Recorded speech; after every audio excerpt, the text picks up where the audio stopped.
Okay, hello dear friends, good morning. Such a beautiful, beautiful, beautiful day. It's actually very, very, very hot, very hot. So this is the outfit of the day. In Beijing, I wear shorts because I use my bike everywhere. Usually, Beijing is becoming so big, it's not possible to bike around. So I put my bike to the car station, to the bus station, to the train station, subway station, and then take subway and then go back home. And it's very convenient. This cargo pants has a lot of pocket, so very, very good. And yeah, Beijing has become so big. And this one is Beijing Capital Museum. It's a local museum, and for the capital, Beijing is the capital, right? And you can see the architectural design. This architectural design got a lot of award. It's a huge, huge, huge museum. Later on, we will go inside, you will see it. And the surface is this brick wall and of gray color. If you go to Beijing, you will know that a lot of Beijing's very old style house, the hutong, the little small alley, was usually use gray color bricks, and it's very, very a local color, a local design. And this museum is one of the architecturally awarded museum. Very good. And it's free. A lot of Chinese museums are free, so that the government is making an effort to do more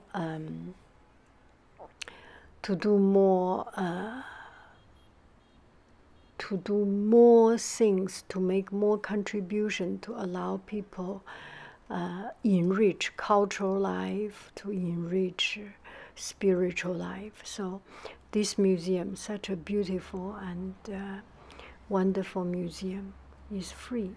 Now walking up the stairs, it's very much like Chinese old architectural design. You go upstairs. Actually, all the good designs, a lot of good design have this kind of steps, right? You go to Versailles, you go to different places, has it. And so it's free. You go to this museum and show your ID card. It's very, very, very important to have an ID card. If you do not have an ID card, 身份证, your ID card, you almost cannot go anywhere. You cannot buy a train ticket. You cannot go to a museum, and very inconvenient. Look at that gate. It's a real gate, and they remade it and made it brighter and more beautiful. So to visit this museum, the day before, you make a phone call or you book online. I do not want to book online because you will tell your address, you will fill in your address, your telephone number, email address, too many information. So I made a phone call, and the next day, you do not need any ticket. We'll make the phone call. The person on the other side record your telephone number maybe, but your ID card number and your name, and you are in the system. The next day you go there, they check, you are in the system, so that you can go. And it's a huge exhibition hall. You see people so small. and on top of the floor there are fifth stories, fifth floors, and underground there are one or two very tall, and this one is made of copper, like the old Chinese copper 2,000, 4,000 years ago, the Chinese antiques. Beautiful design, yeah.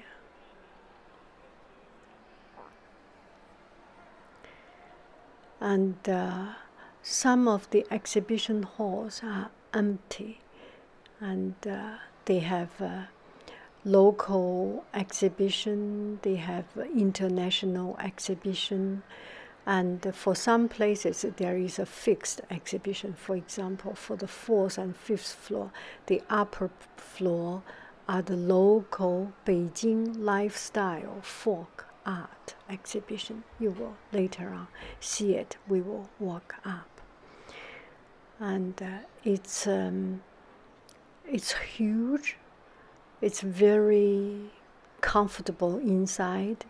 In such a hot summer day, it is such a pleasure to be inside. And I think I go there every year. Every time we go back, I go back to Beijing, I will book a ticket and go to visit this place. And, this is a Chinese gate, and it's better to say gateway, a Chinese gateway.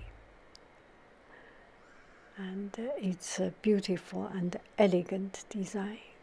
I love it very much.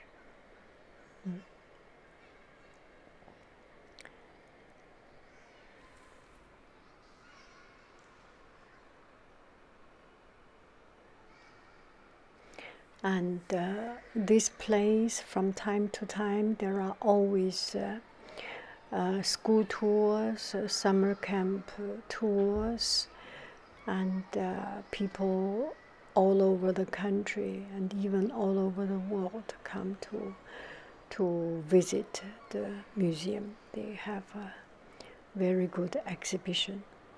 And another thing is that China has history of thousands of years, 4,000 years, something. I mean, when you dig down the earth, you dig a hole, there is always chance that something, you will bump into something, some antiques. So there are a lot of things you can see. And this exhibition museum actually started from 1953. That was just the new China People's Republic of China established. After many years of war, the new China started to establish, and Chairman Mao, standing in front of in Tiananmen Square in front of the world, announced that 中华人民共和国成立了，中国人民从此站起来了。So the People's Republic of China is established, and the Chinese people now stands up, could stand up. So there was actually an exhibition about Chinese revolutionary history, and with you can see the microphone that Chairman Mao used to do this announcement in Tiananmen Square.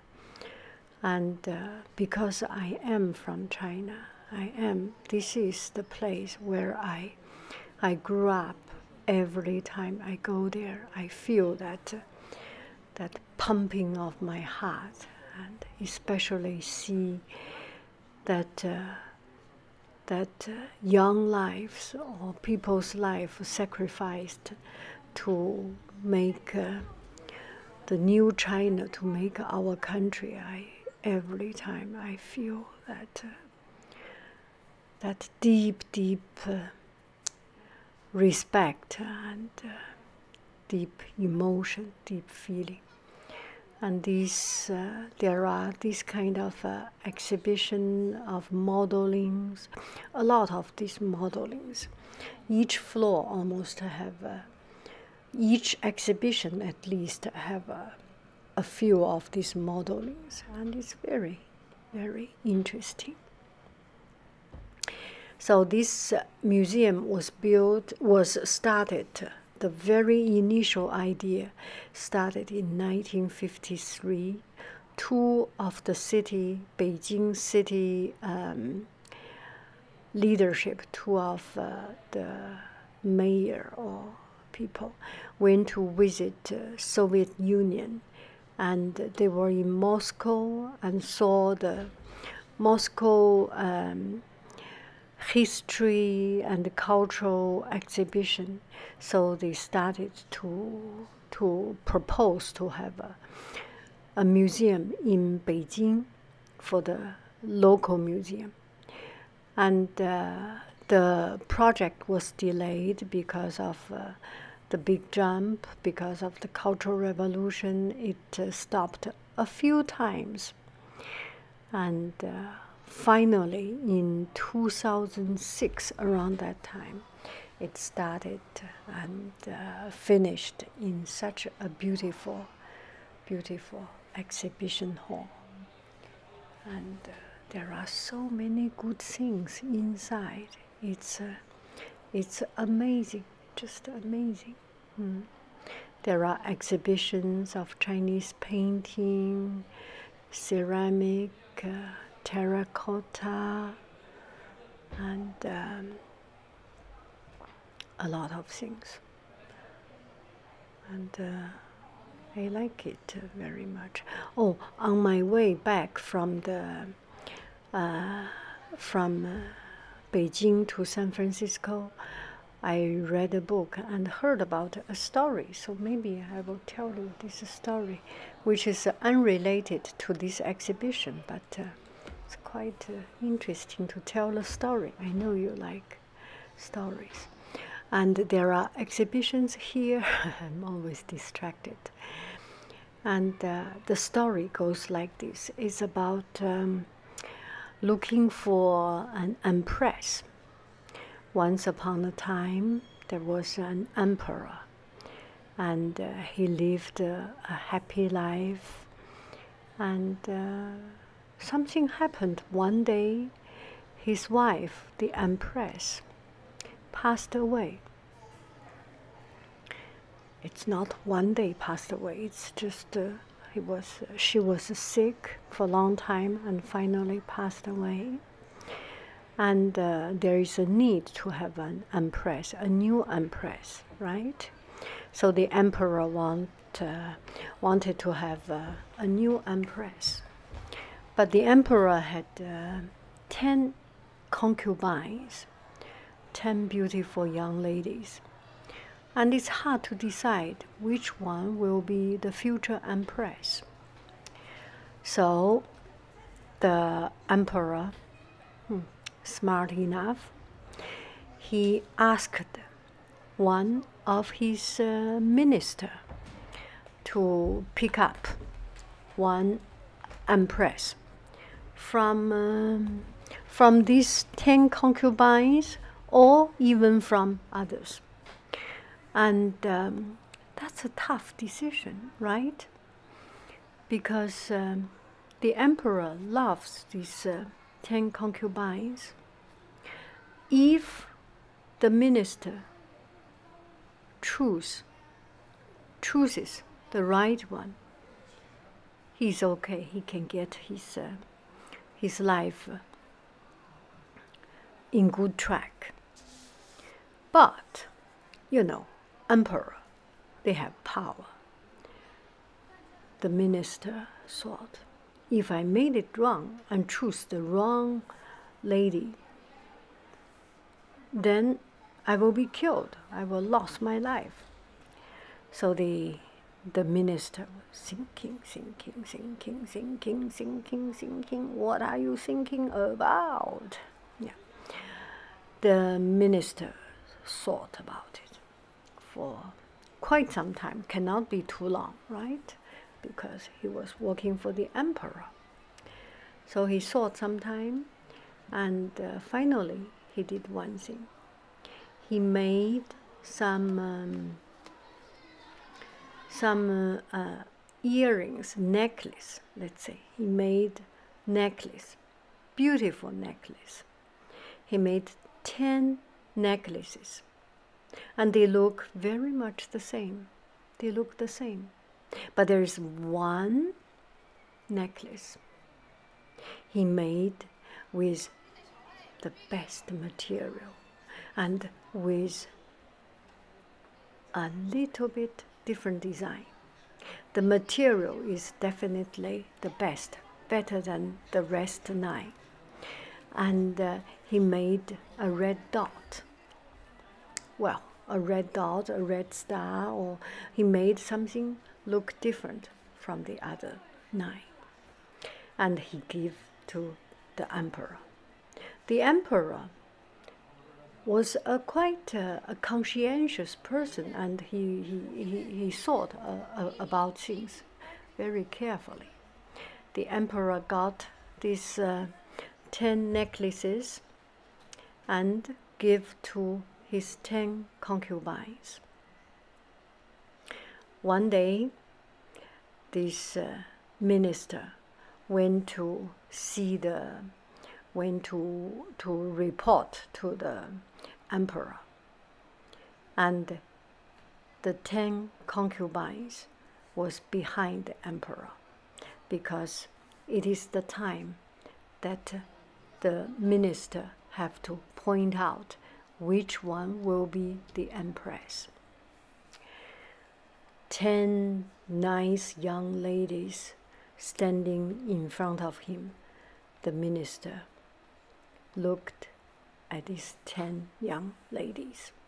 They are all beautiful, they are all so good. And he has chosen one. He pointed to one lady and said, "This will be your future empress." Emperor thought, gosh, this is my minister, because he has chosen exactly the one that I wanted. Know what? Because the minister has chosen according to the necklace. He has 10 necklaces, 9 of them are the same, and there is only one different. The emperor must pay attention and give this one to the one he loves the best, he loves the most, and of course that will be the empress. So the moral of this story, when there is a decision to be made,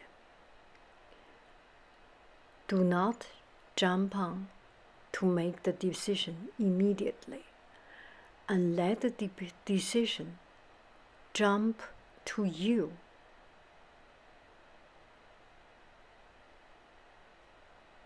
You give the emperor this necklace. It's actually give him the chance that the emperor make decision. The emperor does not have the courage to make the decision to choose the empress immediately, but he has the power. No, but he can use this very non-pressurous and relaxed way and reveal the true feeling of himself. Anyway, I hope you have a wonderful, wonderful, wonderful every day. I love you, I really do. Do.